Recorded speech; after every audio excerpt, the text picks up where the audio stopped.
السلام عليكم ورحمة الله وبركاته. هذا الكمرتدا هدفك الله صعده تليها أي سفي عن وهذا الدونة لو وحنا كالكالياش تليها نهاي هي أذيك وإذن دحيا نهاي وحنا هندد إسكور قبيت لكن تليها ما أنت صعدالك وصوب مري وشلا يدر هذه حالة هبي هو السفر كوها قريب كم إذا آياتين تليه حكي مذي دانت وقش الشيء الدفاع هيرشبيله أو يشكل الجدود وكيمد دانت أوجو حجيسة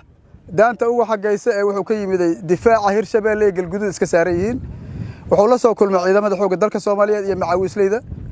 عيدا كحوق الدرك الصومالية كعاونة يصدرك يدتك وحول كل مدة سيدي نوكلا السجو حوي مذي وحكلا مع الدولة دوسوا وكيلته وحيتاي إلى أنت الدلك يدتك الدين تدتك أود قالما إن أو دولة دو وكيلها إسلام مركزنا دتك يدجان كأو وكذا جيست مسؤولين تمركز ماشي جوكته عيدا كماشي جوك الدنا هذا كعنت جوجل هذا أسوق تالي عندنا أم قلدين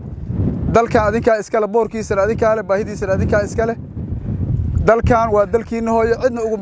أم قلدين ميسين وجورجين وجوفكين وجسركين دجال بقى وحوك السعودة ماشي اللي راح رداره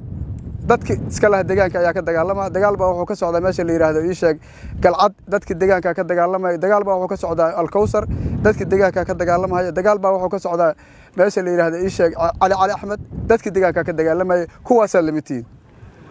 waxna dawladnimada ayaa xageeda laga xalliyaa waxna dadka deegaanka xalista waxyaabaha anagu aan xoogaalka u nahay oo xallin doono taliyaha idin sheegi doono waxyaabaha laga maarmaanka ee mustaqbalka aad noqon doontaan taliyaha ayaa idin sheegi doona asoo ka wakiil madaxweynaha iyo wasaaradda gaashaandhigga hortiina ayuu ka caday doona meel aad ku qoro doontiin waxa aad ku waxaad wax kala maahan annaga hal hadafaan leena hadafku muxuu yahay nimankii qaroofayda wata in dalka ka baxaan annaga wax kala uma nimid qaroofay nimankii wata dadka qowrici jira in dalka ka baxaan ayaad u timid annaguna u nimid wax kala oo la isku ma jiraan wuxuu yiri dhayda dhan hortu hadagtay dhayda dhan hortu waa degaysaa muhiimadda ugu ballaaran waxay tahay in horta dhayda dhanno dhaydu maxay tahay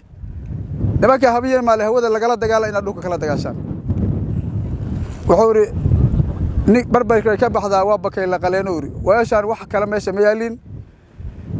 ninku haduu gurigiisa inta oodan sameesto siciisa uu soo waraabsado beertiisa uu linto asaa isku galaday shabaab in la baxsho la dilo la waayo jalawga laga sukusho sisinta laga rarto galida laga rarto ogaal la'aantooda waa waxaan u soconno waxna waxa waa waxyaabaha idin kaabaya inaad arintaas qabataan oo idinka waxtar idin leh oo inaad hawshaas sameysaan waxtar idin leh oo ay tahay dawladnimada liidata daciifka ah tabarta yar wixii laga heli karo inaad ka heshaan dawladnimadaasi waa dawlad daciifa waa dawlad tabar yar waa dawlad wili aan cashuur qaadan ee halkii dekadii halkii erebor wax ka qaadata iyo adduunka xusiyo waa dawlad qorogaas risaastiisa aan warshad haysan ee adduunka keenta marka adigoo taa ku xisaabtamaya marka hore waxaad uga haysaan taliyuhu wuxuu u yimiday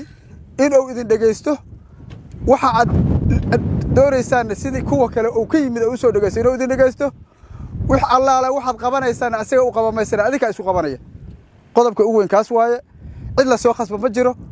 nimankaas odayaasha ah oo idinka soo horeeyo walaalihiina iyaguna halkaan joogay garabkooda tihiin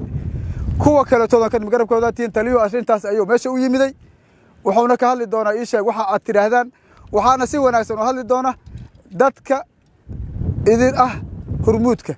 oo codkiina iyo rabitaankiina ku hadli doona shakhsi kastana ummad kastana waxay u baahan tahay inay qof leadership oo u hadla ay leedahay marka odayaasha aad soo filatay ayaa taliyaha codkiina ku hadli doona taliyuhuna ka bacdi markuu idin la hadlo ka bacdi ayaadna ka hadli doontiin markuu idin la hadlo oo hadalkii iyo ujeedadii uu idinku yimid oo idin sharaxo ayaad ka bacdi marka waxa laga yaabaa su'aalaha qaarkood inuu idinkaga jawaabo su'aalaha qabtay inuu idinkaga jawaabo laga yaabo oo ku hadli lahaadaan si taliyuhu su'aalaha jawaabaha idin sheego ka bacdi taliyuhu wuxuu ka tagana inaad ku dartiin waxa ay tahay in lagu qorxeeyana aad ku dartiin haddii hadalkiina uu yiraahdo afkaaga caana lagu qabay aad tiraahdaan waa ku maasantiya dhahdaan warku sidaas ku haboon yahay assalaamu calaykum waraxmatullaahi wabarakaatuh